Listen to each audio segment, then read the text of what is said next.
So what's going on, guys, and welcome back to episode number 78 of our Porstmouth crew mode on the PS4 FIFA 15, and we're going to be kicking off this episode with upping up the difficulty and requesting some more funds from the board, because I believe we're doing a really good job at Portsmouth, and hopefully the board will give us a little bit more money as we are currently advancing very closely to the January transfer window, and we're looking to try and improve our squad to try and remain near the top of the Barclays Premier League. Otherwise we will be starting to drop down, especially as the difficulty has just been upped. But the first game of this episode was going to be up against Cardiff, and it should be a pretty straightforward win for us, but you never know, as it's going to be a new experience for us, especially with the difficulty wise. But the first chance of the game does actually fall to them. Ikram plays the ball here. He plays the ball 1-2 with Bergat, plays the ball to Fletcher, comes back to Ikram, and he fires the ball into the bottom corner of the net, and unfortunately it is a pretty bad mistake from us. We shouldn't have let him go through as easy as he did like that, and I'm very worried that our defence let him through extremely easily there. And if they're going to let people through as easy as that, then maybe we're just not even going to... Well, you just know we're never going to get at the top of the Barclays Premier League table if they just get a simple passing. Ayan comes running out, Eric Diard starts going wander-about, leaves him for dead, and Cragno has no chance as he slots the ball right into the bottom corner. But the next chance of the game, we do actually get ourselves a good chance to get back on level terms. Vitinho gets the header, but unfortunately gets too much on it and fires the ball over the top of the crossbar. And the next chance of the game does actually fall to them in the 90th minute, as we were putting too many players forward. They actually hit the underside of the crossbar from the header. I don't actually know how he managed to miss, and Cragno makes an absolutely delightful save. But to be honest, I still really do not know how they missed the header. But Ikram whips the ball in the box in the 90th minute. Actually, though, we didn't have many players in the box. We were upfield. We actually lose the header. It comes out. Our goalkeeper comes flying across, and they have a quite easy header there. A volley, sorry. And he slots the ball right into the back of the net and finishes the game and wraps the game up for Cardiff. So a real good win for Cardiff, but a real poor performance from us. And we just didn't turn up for the game. And to be honest, I was really disappointed of how bad we played. We just didn't play well, and we just didn't deserve anything from the game, and that was what happened. We ended up losing 2-0, and a very embarrassing performance from us. So a very poor performance, but we have to move on, and of course when you're playing football you're going to get embarrassing performances. But the next chance of the game was going to be up against our arch rival Southampton at St Mary's Stadium. It is going to be one of our first massive rivalries of the season and of the series so far, because obviously we've never played Southampton before. They are our biggest rivals, and well, we'd have to wait and see how we actually wrap up the game. And we're really going to hope we can do something to try and pick up the 3 points and have the bragging rights around town. But we have with our strongest squad. The first chance of the game does actually fall to us. Luciano Vietto plays the ball over the top to Lamella. He hits it first time and tries to catch Alpha Boric out, but unfortunately for us, he was on his toes and made the good save there. The next chance of the game does actually fall to them in the 43rd minute. They whip the ball in the box. Eric Dier tries to get up. Ayan gets there. They do actually get a good chance of snidling, and then we give away a penalty. Moussa Dembele, a little bit... I'm not sure whether that's a penalty, to be honest. It wasn't really much contact, but it was going to be Osvaldo, who had recently come back from loan, as he fires the ball into the back of the net, and the worst possible time for them to score. They had scored right before the half-time interval, and we were now had it all to do.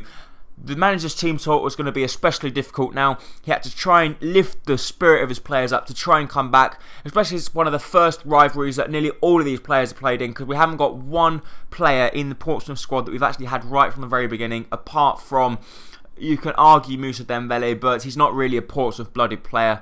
But the next chance of the game does come to us. We skip past Gardos, who runs through. He gets taken out by Klein, but the referee would have pointed for a penalty spot. But he manages to get his foot there just before the goalkeeper and slot the ball past Fraser Forster in the Southampton net.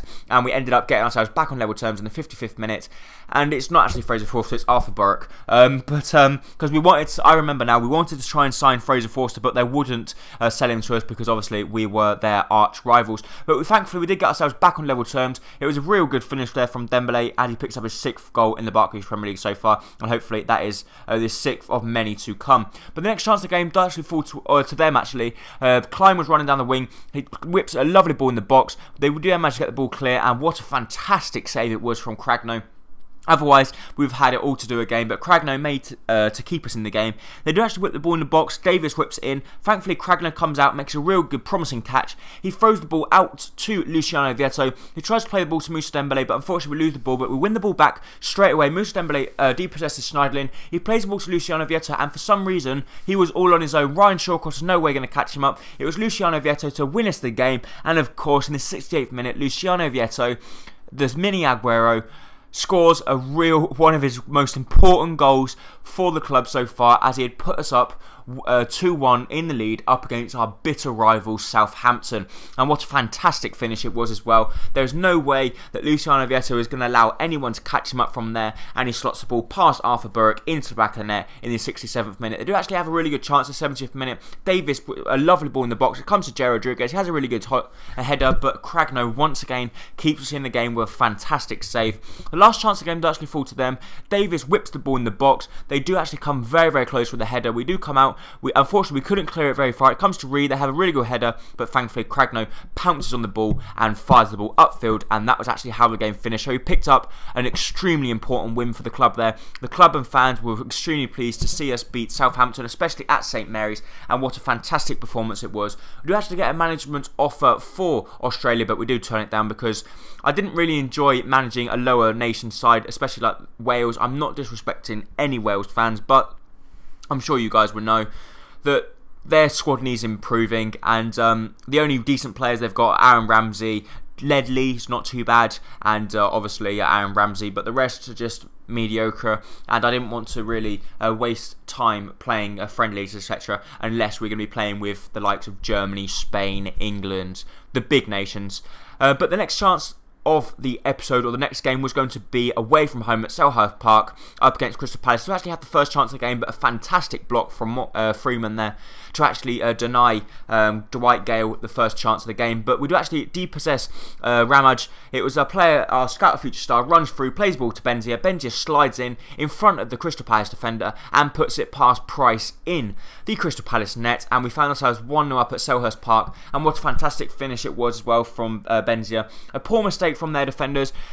They had no one else to blame but themselves, and it was a pretty good finish there from Yassine Benji, how he manages to slide in with his left foot and slot the ball into the back of the net past Price, the number 52 goalkeeper. I'm not really sure why he's number 52, but it was a real good finish from Benzia. But we had it all to do because we had to try and keep our lead, but we still went for it. Dwight Origi was through one-on-one as Crystal Palace were pushing players forward. Dwight Origi runs through, and of course our 80 rated left winger is not going to be missing from there, and what a fantastic finish it was.